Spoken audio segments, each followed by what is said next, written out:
I was in Constellation looking for you guys. That's true. Yeah, one of these days I should read the things that we actually write.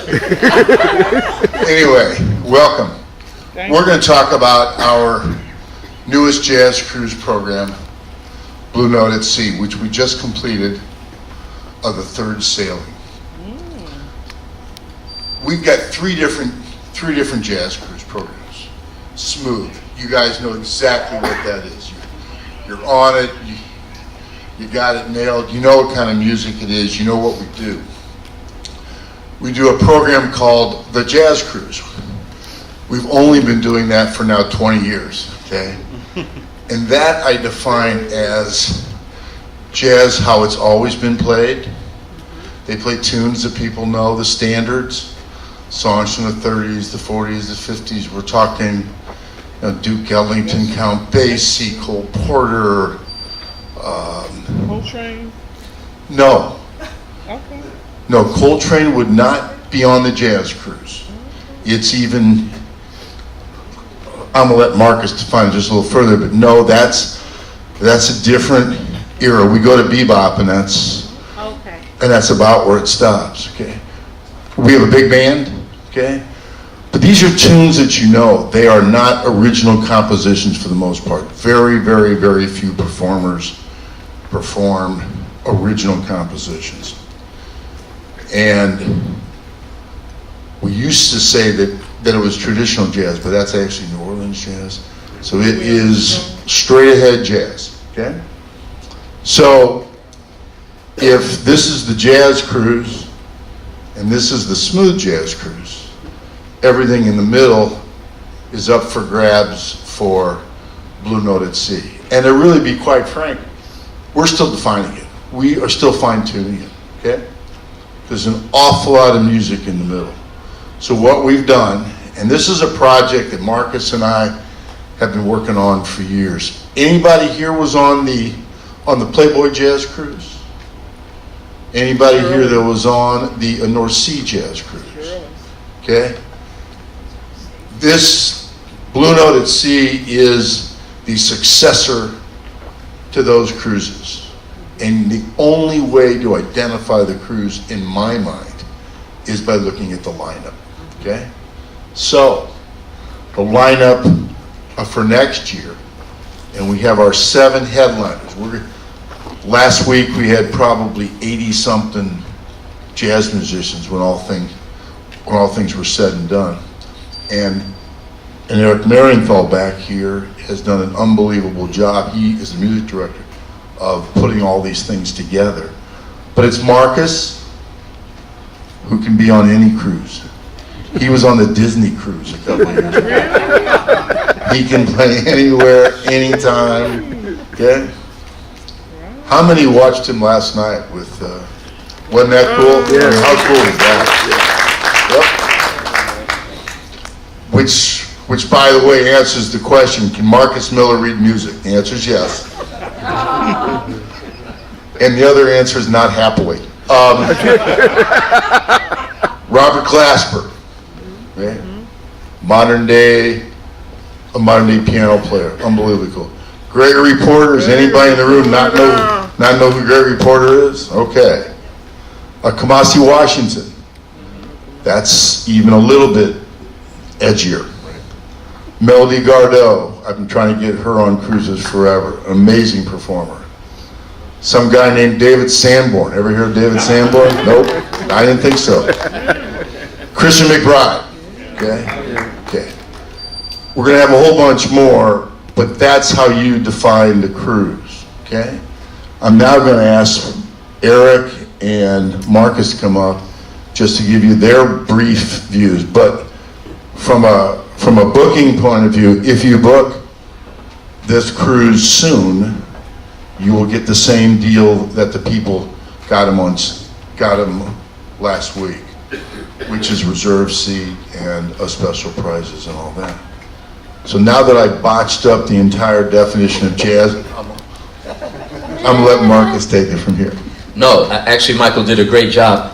The jazz cruise is, the audience is a little bit older, and it's basically them listening to music that they grew up with, right? So you're going to get music from the 30s and music from the 40s, right? In the 40s, jazz started changing, so that's why Michael stopped the line at bebop, because it starts to get a little out there, and musicians started getting more progressive, and the jazz cruise audience, they're not really interested in hearing that. So when Michael says no original songs, most jazz musicians, Eric, myself included, when we first start learning jazz, we have to learn about 200 songs. Every jazz musician has to know these songs. They're called the standards, right? And we're talking about Stella by Starlight. We're talking about, name some standards. Cherokee. Cherokee, yes. Yes, exactly. So and all the musicians. Night in Tunisia. Night in Tunisia, yes. And the big band stuff, right? So all the musicians on the jazz cruise, they play standards. And the people in the audience are very happy to hear standards, okay? As soon as you go on there and say, hey, I wrote something that's not influenced by 1930, it's influenced by 1990 or 2000, they go, I don't know if we want to hear that. You know, you youngsters are losing the tradition. Meanwhile, this is where the music is going, and we're really excited about that. Robert Glasper is a great example. Gregory Porter is a great example. What we do with the progressive jazz people is you don't ignore the past, but you take it and try to incorporate it to create something for today. And if you go to any jazz festival in Europe, in Canada, even here in the States, or yeah, we're in the States, Newport Jazz Festival, Monterey Jazz Festival, that's what they do. They book musicians who know the history, but they also are trying to incorporate what's going on today, because that's what music is really supposed to do, reflect what's happening today. So we're really excited. We got Christian McBride. This guy plays with the best of them. He's played with all the older musicians. He knows all the standards, but he also wants to put a little James Brown in there. He also wants to put a little contemporary stuff in there, because that's his generation, all right? And all these musicians here, myself included, Eric included, that's what we like to do, the best of both worlds. So if you have the jazz cruise over here, that represents, of the whole jazz world, that represents about 10%.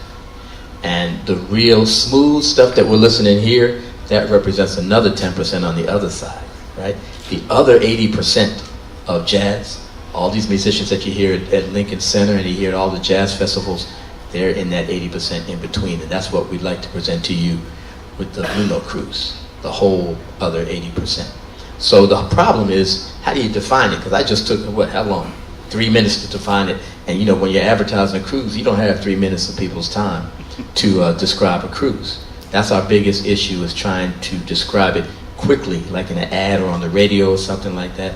So Blue Note helped us by lending their name and supporting this cruise, because people know Blue Note is about the best, and it's about contemporary jazz. It has the past in it, of course. All these great artists were on Blue Note, but it's about today also. And Blue Note is signing all these young jazz artists, Derek Hodge, Robert Glasper, all these names. I believe Gregory Porter's on Blue Note as well. So that helped, and now we're just trying to have meetings like this with you guys. Maybe you guys can help us put out the word, and as long as you have a grip on it yourselves, once you begin to understand it, we're hoping we can get the word out about this cruise, because it was really exciting. We did it last week, and the people who were there, we got them. Yeah. They're coming back, you know what I mean, because they had such a great time, but we want to keep building it. And as music director, one of the great privileges I have is to take these the musicians that all the headliners bring with their bands, and create bands among them. And there were just so many amazing players. When Michael sent me the list of band members for each of these groups, it was, you know, a lot of them should be headliners on their own.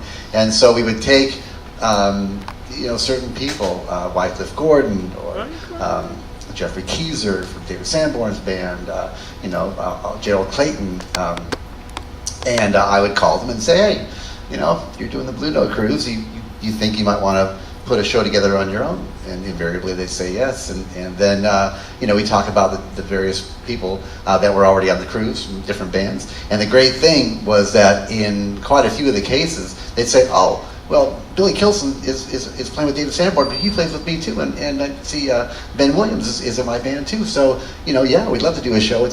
We're a trio. We already were, and so that was fantastic. But also there were some pairings of bands. I think we put, if I'm not mistaken, about 24 different bands together during the cruise, and a lot of them were players who had never played together before. And there's an energy that happens in those kind of situations, and that's one of the unique things about jazz, is that it becomes a real conversation when you play together. And you know how it is when you click with somebody who you're meeting for the first time, and you can converse with them so easily, and it just flows. It works that way in music a lot, and it's kind of like we equated the cruise to a Thanksgiving dinner. Where you spend months and months and months, organizing it, and then, during the time of the dinner, it all comes together, and you get to watch it unfold. And for me, it was just so much fun to listen to the groups that we had put together and see what they had created. And like we're saying, a lot of the music, well, that's the theme of the cruise, frankly, is that it is original music.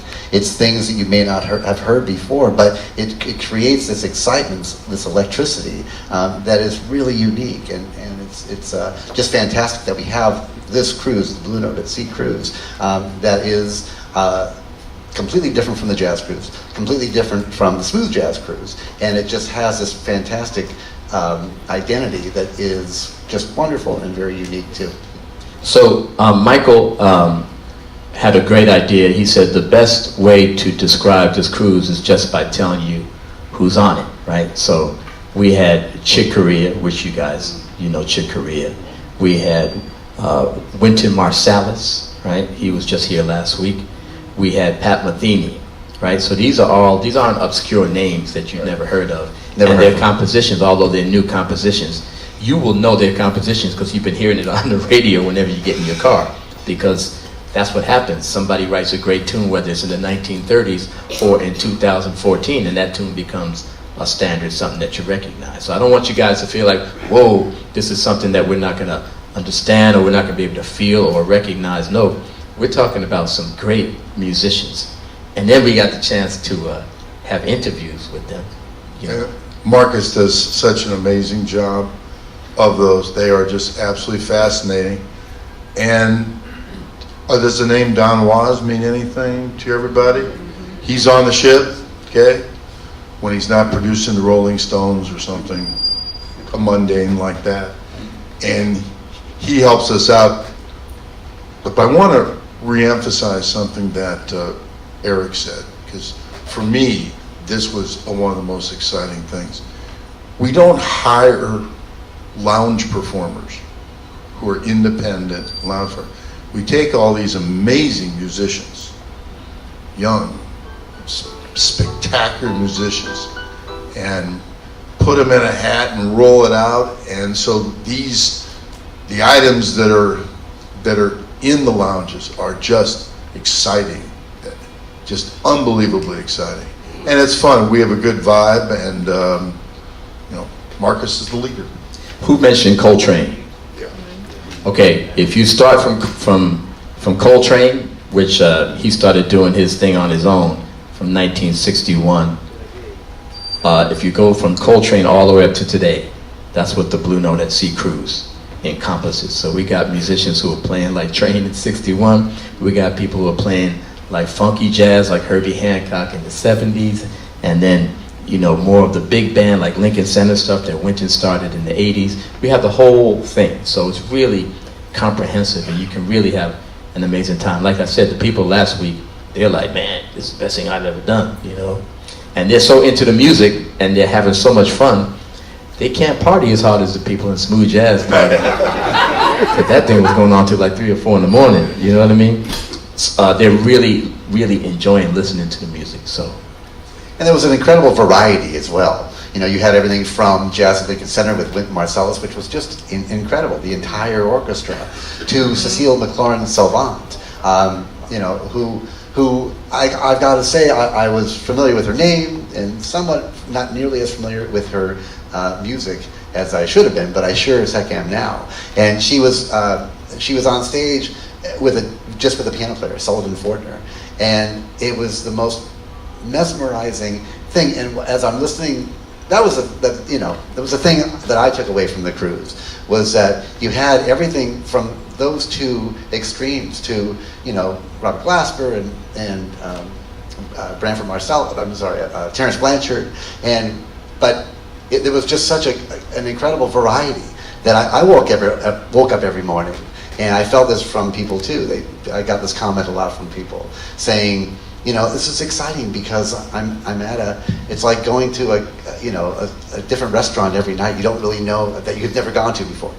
The variety was just so incredible, and people were excited to hear things either that they were familiar with, or perhaps that they weren't, but just enjoyed so much.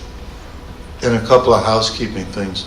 The cruise takes place right on this ship right after Smooth Jazz 20.1. And as I was talking to a couple of people this week, it's a really spectacular way to sample an extension of jazz, okay? You're going to have Eric Marienthal, Marcus Miller, Alonzo Bowden, David Sanborn, okay? You're going to have some people to hold on to, okay? And then you're going to be able to sample things and hear things that perhaps you wouldn't do when you were home buying a single ticket to go see them, okay?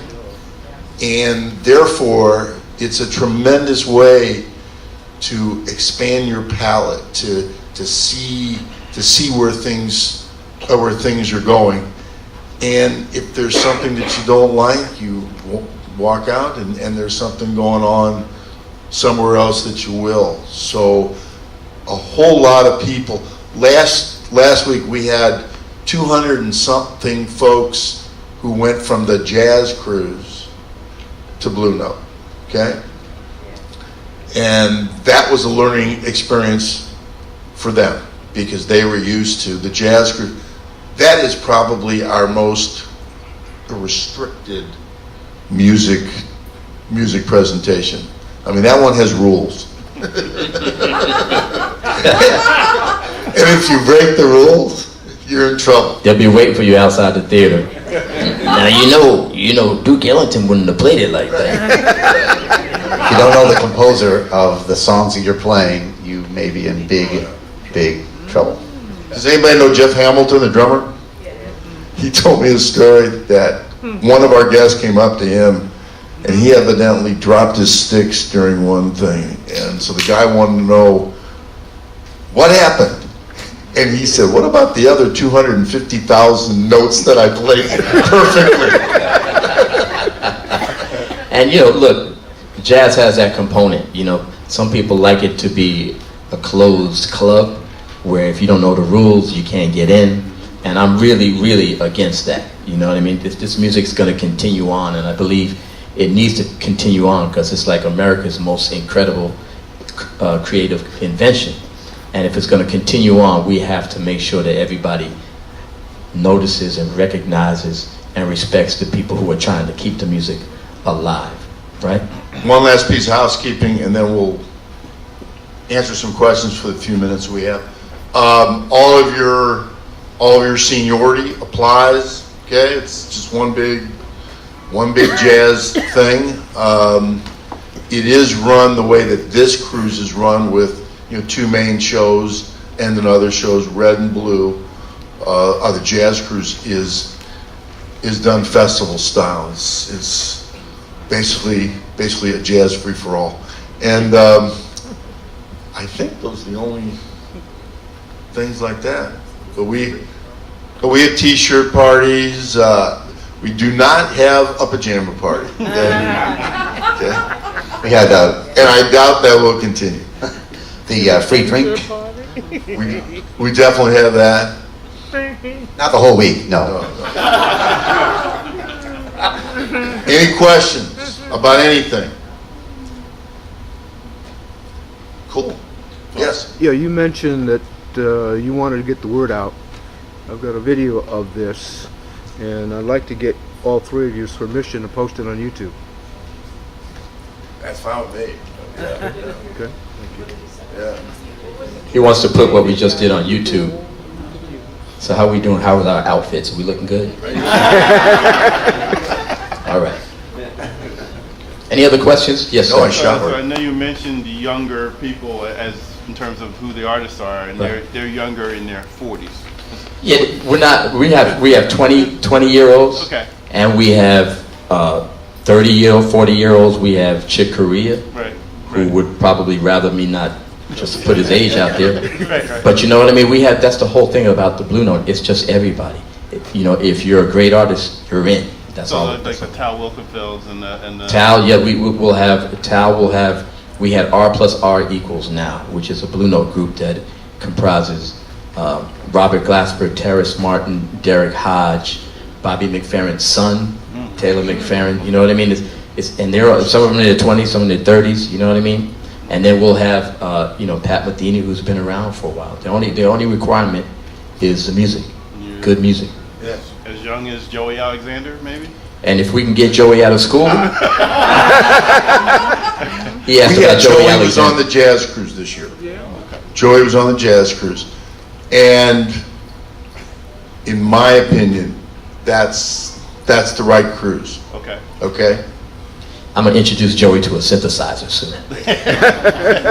see how that goes. See how that goes, right? Any other questions, y'all? We're good. Yes, sir. Price is gonna be similar to what we used to? They're identical. They are, now, the prices for you based upon your seniority will be identical, okay? Same cabins, you know, if you act soon, we try to put you in the same cabin, so you have to move your stuff. Going from one week to the other is simple. It's silly, but it's simple. And that's about it. What about the 20.2 cruise as opposed to the 20.1 cruise for the? Well, the 20.1 cruise and this cruise, they are back to back, Right. which is an incentive. Obviously, if you're on 20.2, you are more than welcome to come on Blue Note. We're just talking to you guys, especially because of that part. You know, 2 weeks of hanging with us three. I mean, my goodness, what could be better? You lucky folks. If you guys want to hang around, And Alonzo. yes, Anna Alonso. If you want to hang around, I'm going to interview. Oh, that's where Is she here? Yes. Layla Hathaway. Okay. Boss So, is here. all right. So we're going to get into that. We're going to take a little 5-minute break, and we'll be right back. Okay. Okay.